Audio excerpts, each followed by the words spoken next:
here with Eric Tilton, who is the attorney for, that's Diane and Francis and Lucille Defina. And Lucille, what's your last name?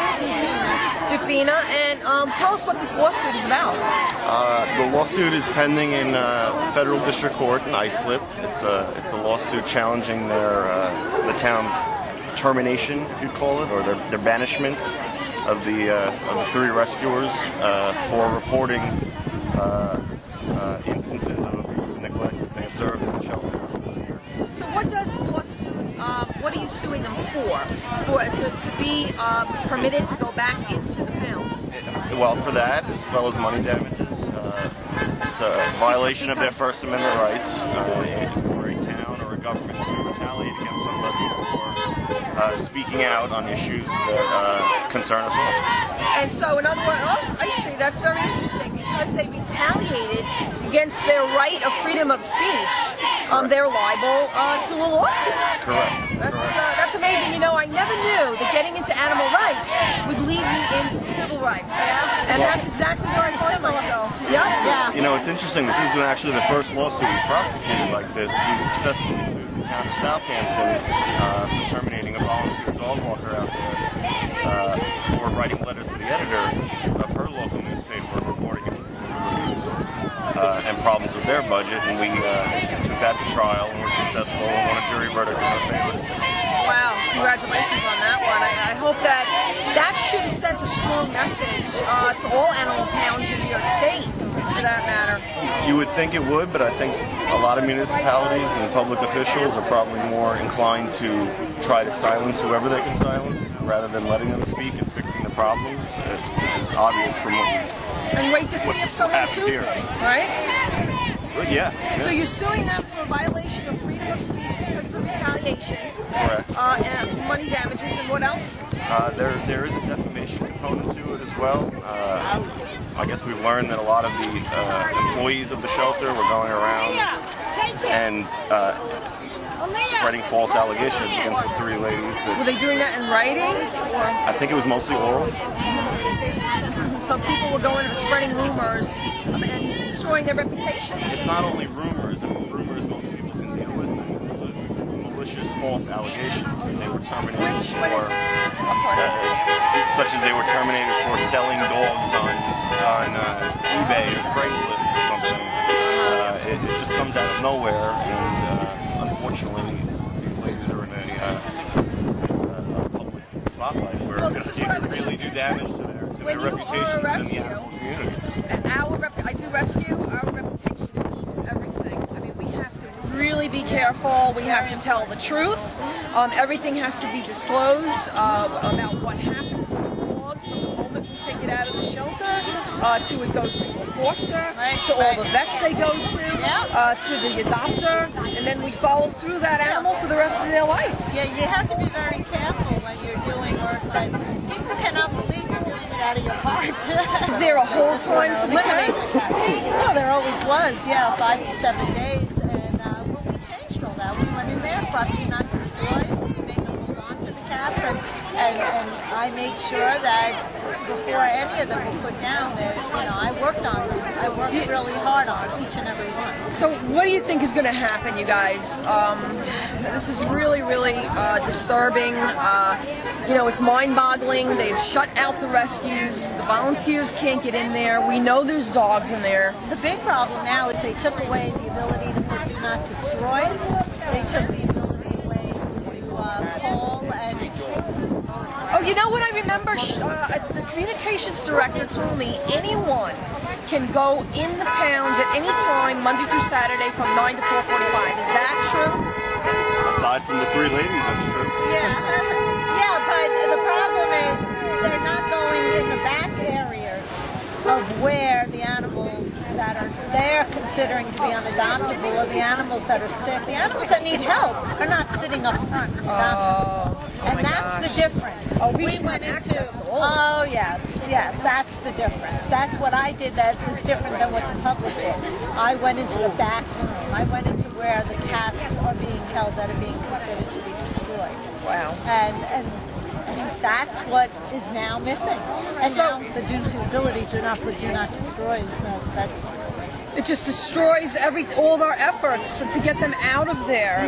We're just trying to spring them out of jail, basically, is what we try to do. So what's the next court date? Well, the next court date's not for some time. Sometime in the fall, I believe.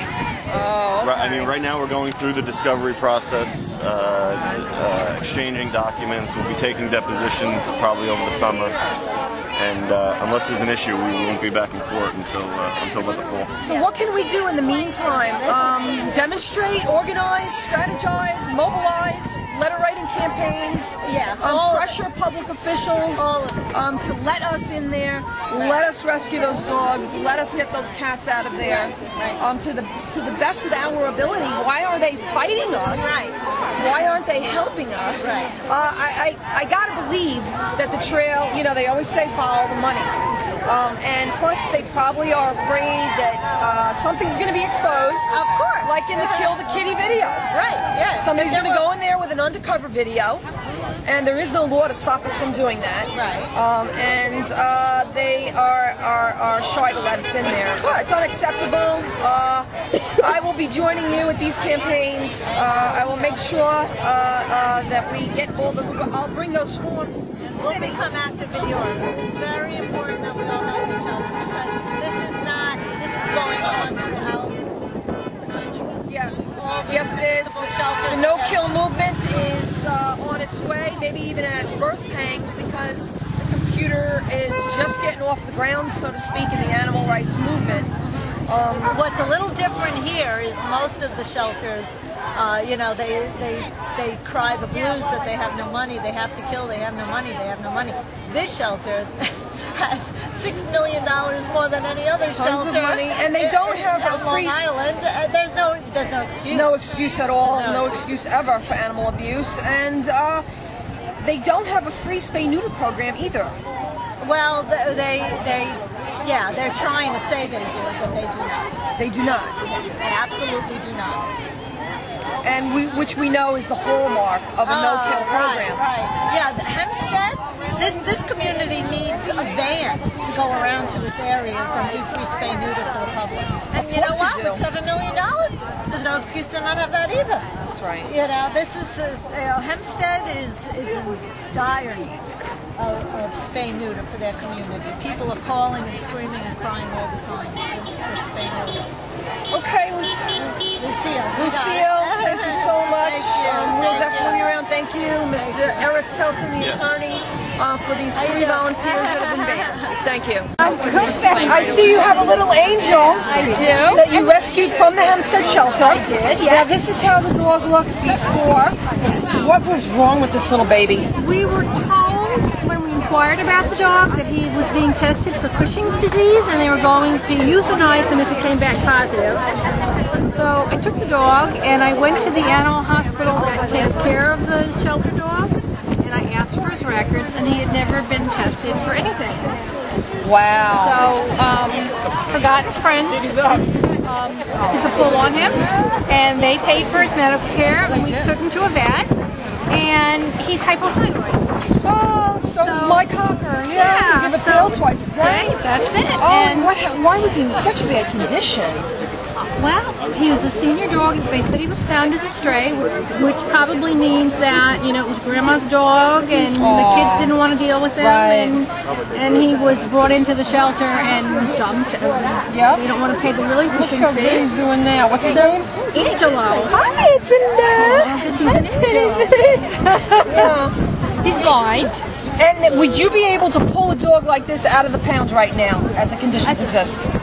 I wouldn't know he was there. He was in the garage.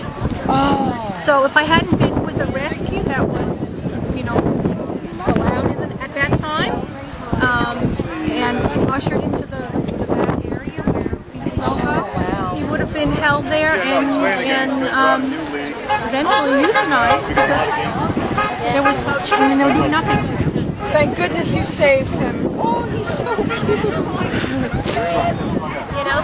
Thank you. That happened again too. Today, we've demonstrated that the power is really in the people. That when we see something that's wrong in our community, that we're going to stand up and fight for it. We're going to fight in a respectful and peaceful way. I think we put the best possible face forward that you can possibly see today. And I think that the town is starting to get the message. Our message is of shock and awe. We will remove you if you do not do your job. I want to thank everyone for coming out today, for all the preparation, for all the hard work, the time that you dedicated to this. It's a great cause. It's a fantastic cause. And, you know, it's for the people, for the animals. Thank you very much. Great job. This is Kay Riviello reporting to you from the town of Hempstead shelter with Hope for Hempstead, the group that has been protesting and demonstrating. This is the New York Animal Rights Alliance America reporting to you for Animal Network News, reminding you that animals will never have justice until animals have rights. Thank you for joining us. Have a good night.